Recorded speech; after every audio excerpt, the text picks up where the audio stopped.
Hello chers élèves, maintenant nous allons terminer cette série de vidéos sur les suites numériques avec le calcul de la limite d'une suite. Alors nous avons les différentes formes d'expression en fonction de n du terme général d'une suite. On demande de calculer par exemple la limite de la suite quand n tend vers plus l'infini. Je suis sûr que vous vous êtes déjà buté à un calcul de limite comme cela. Donc cette vidéo c'est pour vous inspirer afin que chaque fois que vous ayez donc une limite, la forme d'une limite, on a essayé de recenser les différents types de limites qui peuvent y arriver et de pouvoir apporter à chaque fois des petites précisions, des petites astuces et des petites réponses qui peuvent vous aider. Avant de commencer, il y a donc une formule capitale pour ce calcul qui est très important. La limite de q puissance n quand n tend vers plus l'infini. Quel est son résultat?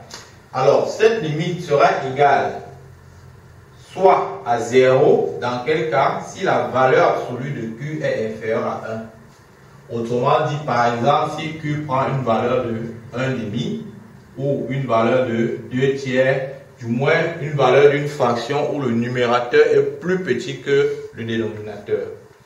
Alors, la suite là également, son résultat, ça sera l'infini si la valeur absolue de q est supérieure à 1 et c'est égal à 1 si q lui-même est égal à 1. Voilà donc une formule capitale dans le calcul des limites que l'on peut traiter dans la classe de première. On va voir sur plusieurs types de cas ici comment l'appliquer et comment est-ce qu'elle fera dans la différence. Prenons le cas de la première limite, elle souffre de rien. J'ai limite de 2n moins 1 sur 3n plus 2 quand n tend vers plus l'infini. Alors vous convenez avec moi que 2n moins 1 et 3n plus 2 sont tous des polynômes de degré 1.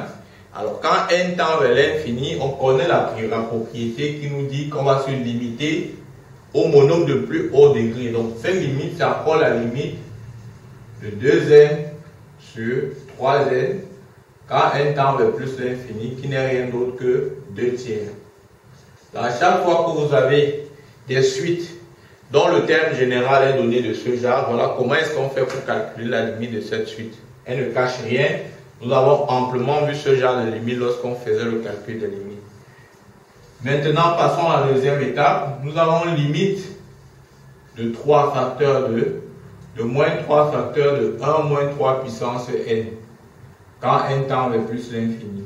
Alors, ce que je sais déjà, c'est que la limite en elle-même de 3 puissance n quand n tend vers plus l'infini va me donner plus l'infini. Pourquoi? Parce que 3 est supérieur à 1 relativement à la formule que nous venons de voir qui dit que la limite de q puissance n c'est l'infini si la valeur absolue de q est supérieure à 1. 3 étant supérieur à 1, ça va me donner donc plus l'infini. Et ainsi, cette limite sera donc égale à moins 3 facteurs de 1 moins plus l'infini. Et nous faisons simplement les multiplications de signes qui s'imposent. Plus fois moins, ça fait moins l'infini. J'ai donc moins 3 facteurs de 1 moins l'infini. 1 moins l'infini, c'est toujours moins l'infini. Donc ça va faire moins 3 facteurs de moins l'infini. Et donc moins fois moins plus 3 fois l'infini, l'infini. Voilà donc j'ai trouvé la limite de cette expression. On passe au troisième cas. Limite de moins 2 tiers facteur de 1 moins 1 demi à la puissance n quand n tend vers plus l'infini. 1 demi étant plus petit que 1, la limite de tout ça là c'est 0.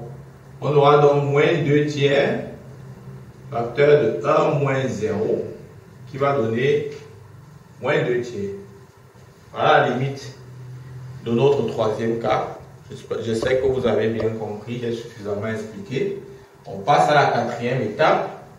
J'ai limite de 2 puissance n moins 3 puissance n sur 2 puissance n plus 3 puissance n. Alors ça c'est une limite très intéressante.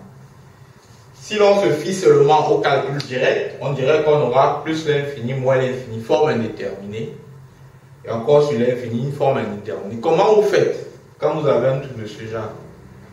Alors l'idée, l'inspiration, l'intuition, la méthode à faire, c'est quoi? C'est de mettre parmi les deux le plus grand en facteur. Vous voyez que c'est le même, ce sont les mêmes termes qu'on a en haut et en bas.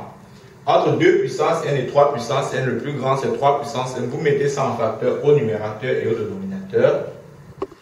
On a donc limite de 3 puissance n facteur de 2 puissance n sur 3 puissance n. Vous comprenez pourquoi j'écris ça? Parce que en mettant en facteur, il n'y avait pas de 3 puissance n à ce niveau. On est donc obligé de diviser par 3 puissance n sur 3 puissance n facteur de 2 puissance n sur 3 puissance n plus 1. Maintenant, quand on l'a fait, quand n tend vers plus l'infini, ça va donc faire, je simplifie mes 3 puissance n, j'ai donc limite, quand n tend vers plus l'infini, 2, a puissance n sur b puissance n, c'est a sur b le tout à la puissance n, donc ça va faire 2 tiers à la puissance n moins 1 sur 2 tiers à la puissance n plus 1. Alors je pense que quand j'écris comme ça, vous avez tout de suite compris pourquoi je fais ça. Simplement parce que 2 tiers étant plus petit que 1, la limite de ceci va donner 0. Voilà donc pourquoi entre 2 puissance n et 3 puissance n, on choisit de mettre 3 puissance n en facteur. Et donc quand on fait cela, on a donc 0 moins 1 sur 0 plus 1 qui va donner moins 1. Voilà donc, chers élèves, comment est-ce qu'on fait pour calculer les limites dans ce genre de cas, précisément dans le cadre de ce chapitre des suites numériques, où on voit beaucoup plus les suites arithmétiques et les suites géométriques.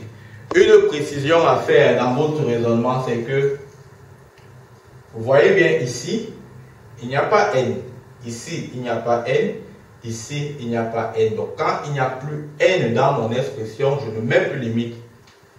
Mais si j'ai encore n, à chaque fois, je mets la limite. N'oubliez pas de mettre limite, parce que si vous oubliez de mettre limite, ça change totalement le sens de la phrase. Je vous remercie pour votre écoute. S'il y a des choses que vous n'avez pas compris, vous laissez en commentaire. À très bientôt.